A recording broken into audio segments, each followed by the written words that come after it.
Blighty Boxing with Frank Warren and Queensbury Promotions. We're at the home of Paul Stevenson today, the Everton Red Triangle gym. How's it going, Paul? It's good, Richard. Yourself? Yeah, all good, and thank you for bringing the boys in today to be put in front of the camera on a day off, which I didn't realise. It's always a pleasure. But there you go. There's a lot to catch up with you. I mean, when you think back to February when we was at your little show at the Grand Central, you wouldn't have thought then, but you know, we won't be seeing that type of boxing for next year, next summer, next spring. When? No, it was it's unusual, isn't it? Because just after that, wasn't it, Richard? That, within a few weeks, there they were that night, packed house, 13 good fights on, all busy, good night, and then suddenly it's just that the line's been cut, the lifeline. So, how's that been for I would say the majority of the boys in the gym? I mean, how are they sort of coping with it mentally? The fact that they can't see any light at the end of the tunnel at the moment. I always think the type of boxers we have, and I think boxing teaches you to be positive, you know, because there's always a chance, always light at the end of the tunnel. That mindset of things carried through. The good lads, we've got 7 who train in the gym, 7 pros, 3 are signed, and we luckily got fights with on Frank's bills.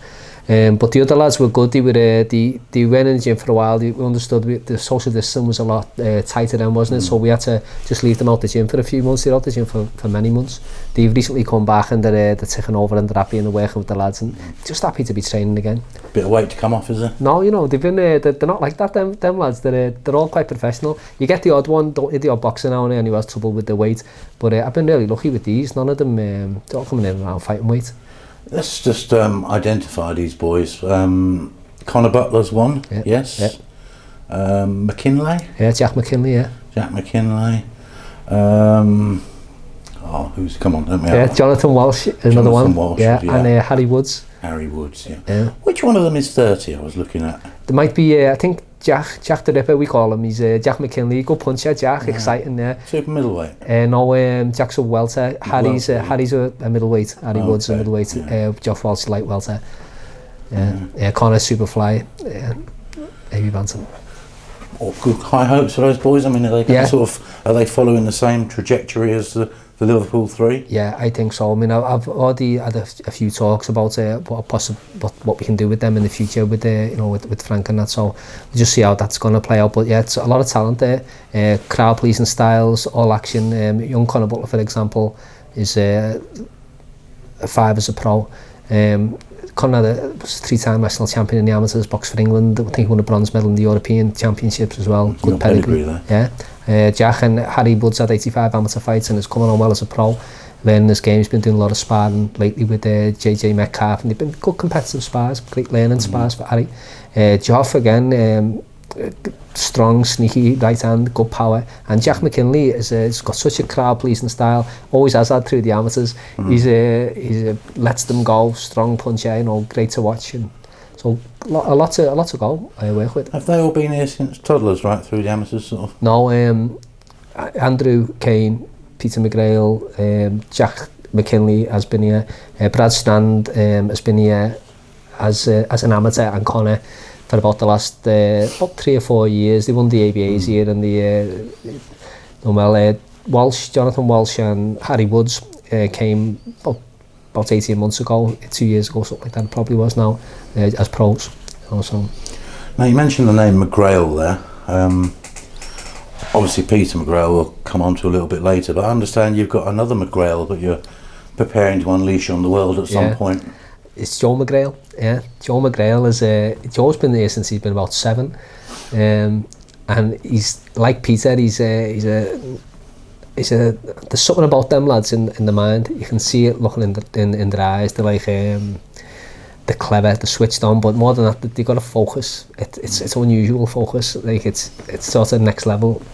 I see it anyway. Is that the thing that sort of makes a difference between a class and elite sort of? Yeah, I think so. I think it's the hardware you've got. You know, you can't make it wired differently. They're wired differently. You know, the special, like I call it Pablo FM. I say when the crowd's screaming, you have to do your best to pick out my voice out the corner. So when you're in a crowded room, everyone's talking and you hear your name, don't you? And you hear that above the rest. I try to get them to tune into my voice like that.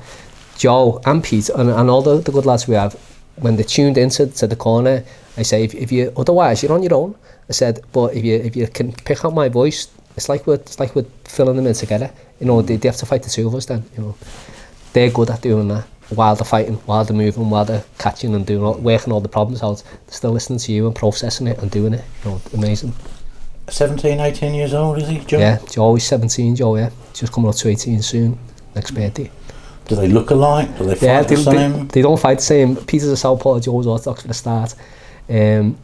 Joe's won the nationals. Joe's got a silver at the European Championship. Should have got a gold actually, but he got a bit of a bad decision. You know what it's like. But yeah, talented, strong. Joe's got they both got their own strengths. What Peter does, you see yourself, don't you? It's amazing what he can do at that level. But Joe's got their sort of different mentality, different person. Strong, puncher, aggressive. Got a mean streak. Peter has too, really, and as much as you need one, but there's something dark about Joe which I like. You know what I mean? Not like Bill, I'm more like Andrew in that respect. Yeah, he's got a little bit of that about him. Yeah. Peter's footwork, do you teach that, or is it just something that comes naturally? I mean, he's like the soft shoe shuffle, isn't it? Sort of, yeah. He wouldn't be out of place on Strictly, would he? No, he's amazing, and he on his feet. Yeah, we taught it. We teach it from the off. But what he always has had is a great balance. And if you give me one attribute for a fighter, probably balance would be up there with one of the ones I'd pick. You know, he was very well balanced as a kid, and so when you've got someone like that, then you can do things with them. When I train a boxer, we might find ourselves in unusual places, so we start with the fundamentals, and then we take it from there and then see what he can do. And we have to find the limits of the things Peter can do. He's very quick, man, picking things up and then doing it against the top level opponents. Them top level opponents, even looking half decent against them is enough, but he's just doing this great boxing against them. He got the guts to try it and to do it. It's brilliant. How has he reconciled himself with Tokyo being pushed back a year, as far as we know? I mean, there's no guarantees. Yeah. But how's he reconciled himself with that? Well, Peter has had every conceivable kick in the balls from boxing already that you could have, right? And look at this latest one. And how does he approach it? I remember he lost a fight he lost his first few. I think that helped him. He never really lost them, but he didn't get the decisions. And then he lost a fight, and it was a bit of a tough one. And I remember the comeback from him, how positive he was from it. I thought, wow, that's a mature attitude for the kid, and he's always had that, because he's had a lot of bad decisions. You know, it's like an international boxing. You win and you don't win, and it's all very fair until they decide the colour of the medals, and then it's just blatantly. He's had quite a lot of that. He's had bad luck. He had to win while lads are getting up on GB who have never won a national title because they've got a coach who's a mate there. You know, it's public funded and everything else, but that's what happens. Pete had to win 7 national titles before he even got a trial. You know, he's done it the hard way. So when what he's used to doing is coping with adversity, but this will all help him, because when it gets tough in the ring, he's got that same mentality. He just copes with it. You know what I mean? How's his week working? Is he spending more time here, or is he back in Sheffield? Oh, he's back in Sheffield. When early in the lockdown, he would come in here, and we just take over training, working on things. Nice to have some time to work on refining his technique and also showing him new stuff. Him and Joe, we were both members of the same household, so it was sound. And then now he's actually in Turkey on a training camp. Oh, I saw that, a warm weather job. Yeah. So he's out there training, so he's up there most days, up there 4 days a week, and he comes to the gym when he can, you know. So if we can get a couple of days a month with him on the bit of pad work and a bit of just a bit of sharpening, and even just talking and watching fights with him. Do you think whatever it takes, he'll wait for these Olympics, even if it's not next year, if it gets pushed back again, or do you think there's a tipping point with him? Yeah, I don't know, to be honest. I would. If it's next year, of course, he's happy. He's going to wait for that. You know, he'd be mad not to after everything he's put into it. But yeah, if it keeps getting postponed, who knows what Peter will do? You know,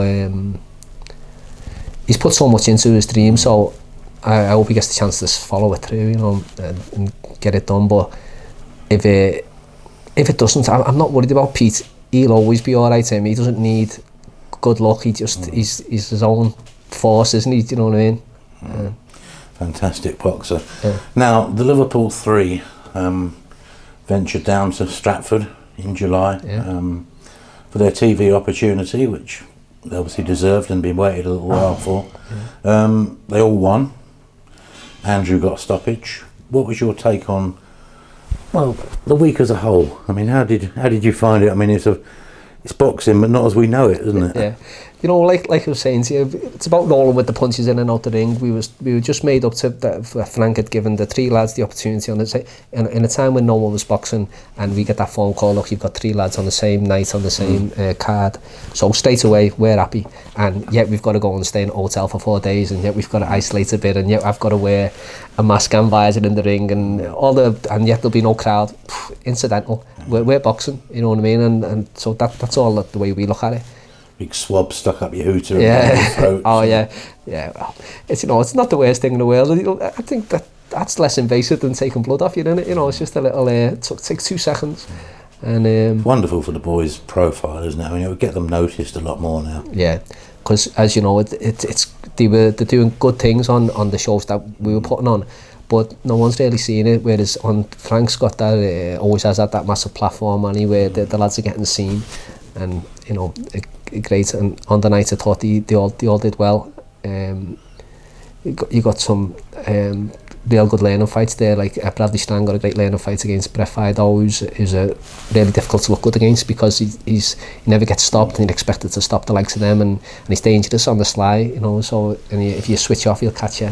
I was saying to Brad, though, he must have been sick a few weeks later when he seen Dennis take him out with a single body shot. Yeah. After being careful and patient in his fight. I know. Well, that body shot was just, he'll probably never get it won again. Fido, it was just one of them lightning in a bottle, wasn't it? I think. I mean, not a lucky punch. I don't believe in lucky punches. The fella threw the shot at the liver and he landed it well, But I think just it's saying the right shot at the right time. What can you say? And it probably has annoyed Brad a bit, but I doubt that'll ever happen again to Fido. I mean, it's only happened 2 months before against Selby, hasn't it? That was in the 4th round, wasn't it? Yeah. I was speaking to Andrew earlier, and not in an offensive way, but I had to point out, but when he goes in the ring, he looks a proper evil cut. He does so, doesn't he?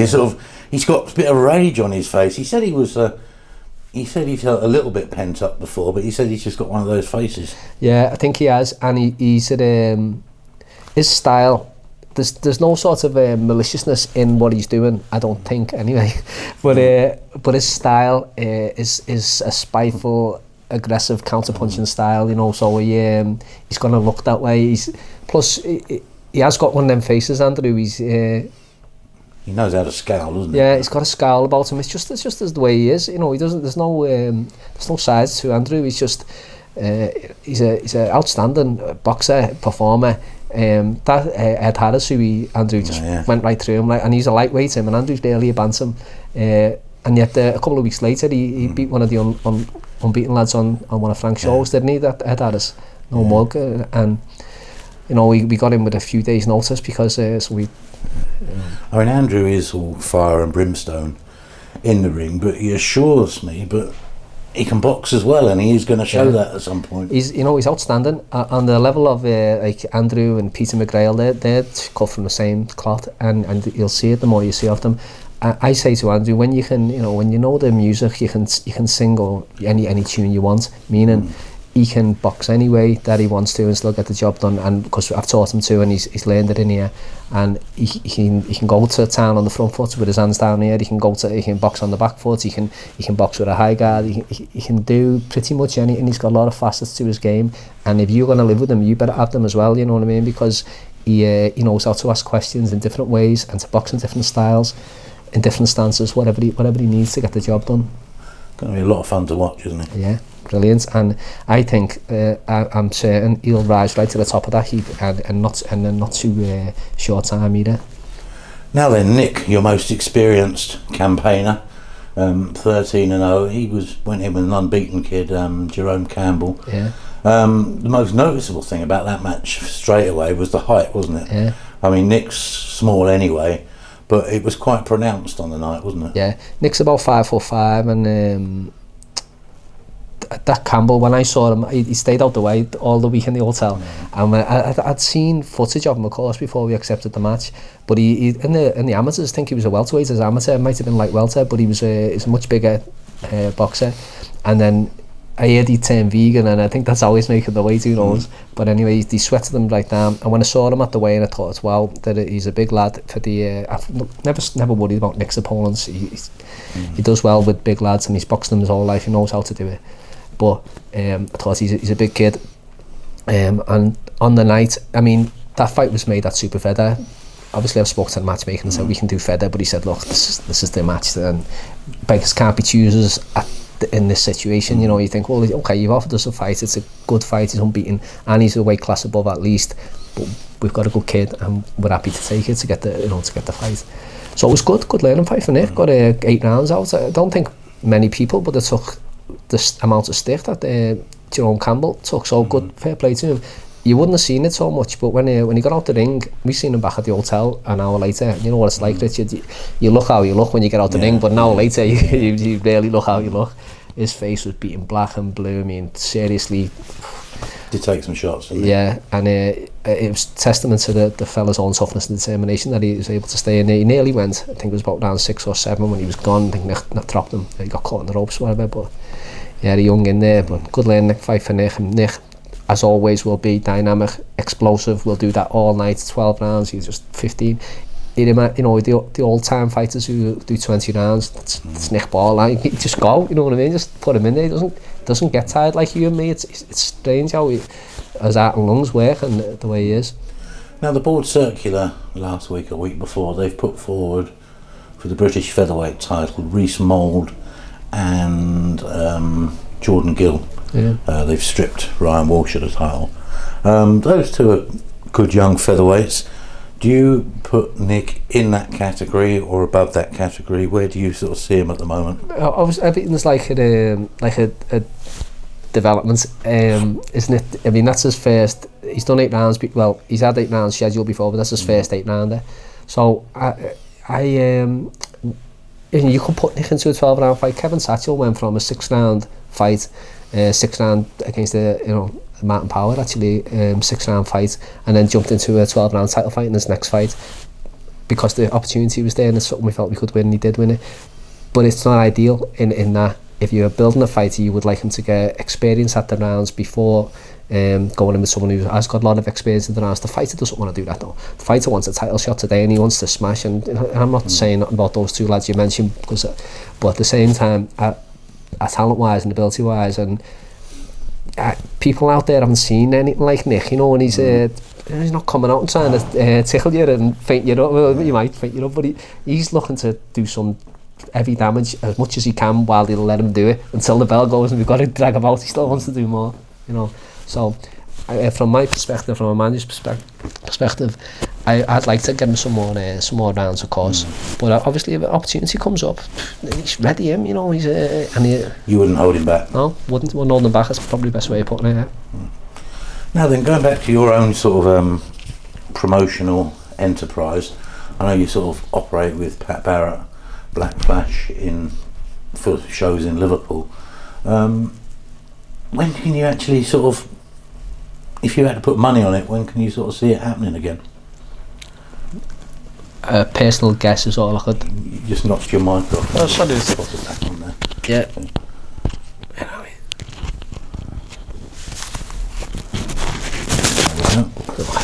Yeah, as a personal guess, which is all I could give you, probably, I doubt this year. I think this year's written off. Probably the start of next year. You're gonna have all if you've got the winter, who knows what that's gonna bring. This happened in the summer, didn't it? Pretty much. Sort of spring and summer. So who knows what the winter will bring. I would be surprised if there was anything before maybe the middle of next year.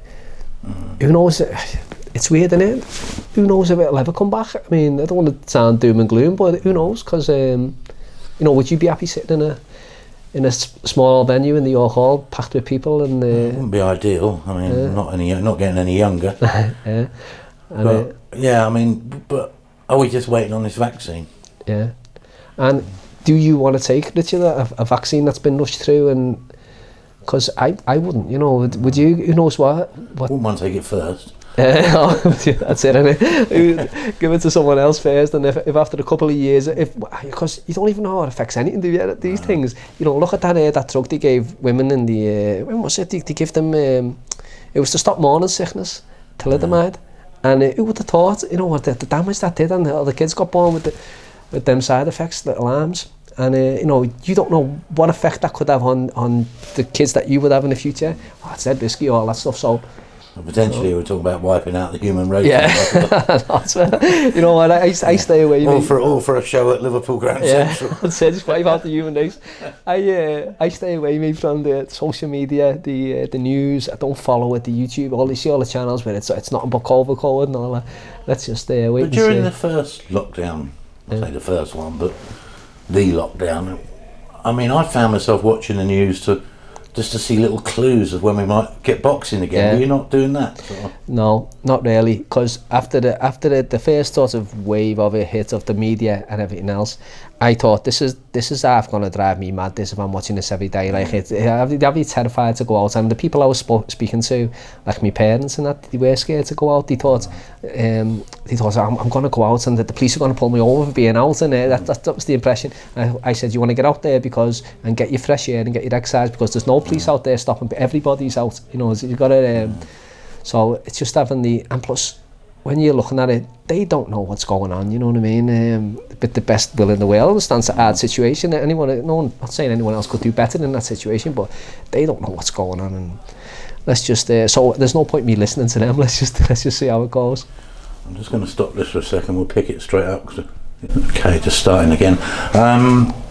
Frank Warren made an interesting point in a couple of interviews I've seen this week, and it relates to you, your gym, your small hall productions. He fears, but we could lose a generation of boxers if these non-TV guys can't get to fight at some point. It might get to the point in a year's, not a year's time, but it will be a year, when they finally get the offer, and they might just think, I can't be doing this anymore. Yeah. Or they might just won't have that optimal fitness, but they've carried for such a long time. Yeah. He just fears, but we could lose a big clutch of young fighters to the game. Do you right. sort of fear that, because you've got guys in the gym, sort of? I've got the lads he's talking about, really, haven't I? Or lads, them, but who were in that situation, some of them, yeah. So what I don't know. See, when we were doing them, the only reason I was putting any shows, I'm not a promoter, me. Frank Warren's a promoter. I'm a trainer, and but I was putting them on because I've got a gym full of lads who need work, so I'll do the extra, take the financial risk that involved in every single one of them shows, and put them together for them. And so, as you said, they were getting momentum, and they're learning the trade, and it's coming quite quick. Every 8 weeks they're out again. It's all been taken away from them. You were guaranteeing 5 nights work a year for your guys, weren't you? Yeah. Every January I could come in here and say, here's your dates, and for the year we're all planned, all booked already. I believe in being organised that way, and it's better for them as well, for the structure. And that's all just been taken away from them. These lads have been real. They probably don't realise it. They've been very brave in the face of this, and just carried on and gone on with it. And they don't complain, and they don't moan, and they don't grumble between themselves. And they're happy for the lads who are getting it at the minute, getting the telly shows, thinking and hoping. And I'm sure one day, as we're opening this door and making these relationships with Queensberry, that they would want to see what else we've got in the gym, and we can all be busy in the future. Are you finding that you've got to be a little bit more motivational at times? Maybe the odd little pep talk, or if you see one of them looking a bit down in the mouth, sort of saying, "What am I doing this for?" I do, as much as I work on a boxer as physically, I work on them mentally anyway. So and yeah, sometimes we have had to have them in and say, "Look, I understand the way things are going. I understand how crazy it is, and the situation you're all in, and here's my take on it, and that's all I can give you, and that, But yeah, I'm encouraging them, and I'm motivating them, and doing what we can do. And sometimes without them realising, that the things I'll say are quite calculated sometimes, but they might seem they're just off the cuff to the boxer. But I've thought ahead, and do all the other boys work? Some are lucky to have sponsorship. Some have to work, and some don't. And being boxers, the work they can pick is quite. it has to work around the gym, you know. So, but yeah, Harry's got a job. Joff is working. Jonathan Walsh, Jack McKinley's working. Brad Strand works on railways at weekends, you know, because they got to, because where's the money coming from? And they've got to live. And also that gives them that little bit of normality and sanity as well, wouldn't it? If they were just stewing at home and then training and then going back home again, it's be almost like a self-enforced lockdown, wouldn't it? Well, when it first happened, I said, don't forget who you are, because it's easy to sit on the couch. You are what you do every day, so if suddenly you're taken away from the gym for the first 2 or 3 months, they couldn't come to the gym was closed. So I said, sit on the couch, sitting on the couch can, before you realise it, that's who you become. You're not thinking of moving forward, you lose your ambition, so you can never forget who you are and what you are, you know. So then with that, started getting them back into the gym and training again, and reminding them that they're fighters and they can't become lazy and slovenly, and not that they would, but feel sorry for themselves and just lock themselves away, play on the PlayStations or whatever else goes on. They've got to keep focused on something real. Your amateur club, there's no shows or fights for them at the moment, is there? No. They come back about, we were given the green light about a month or so ago, it's been 6 weeks ago, but we waited those because we didn't want to take no chances.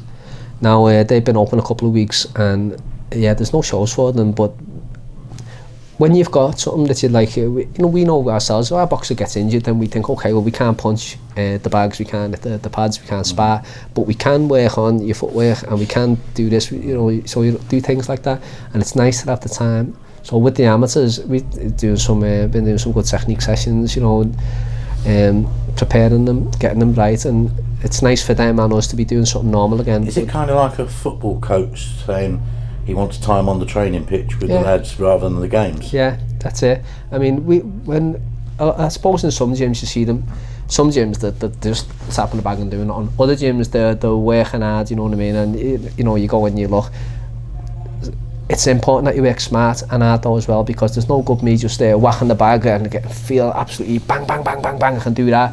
But my technique is maybe not what it could be. It's limiting me. I could become more, I could deal with more. There's areas in my game that could improve. So it's worth spending time and wherever possible when we've got time. I spend time like that, and I believe in making that time, because that's the stuff that separates when you're fit and I'm fit. But you spend some time doing the extra things that gives you that little edge, doesn't it? Great stuff. Thank you very much, Paul. Thanks, Richard. Always a pleasure.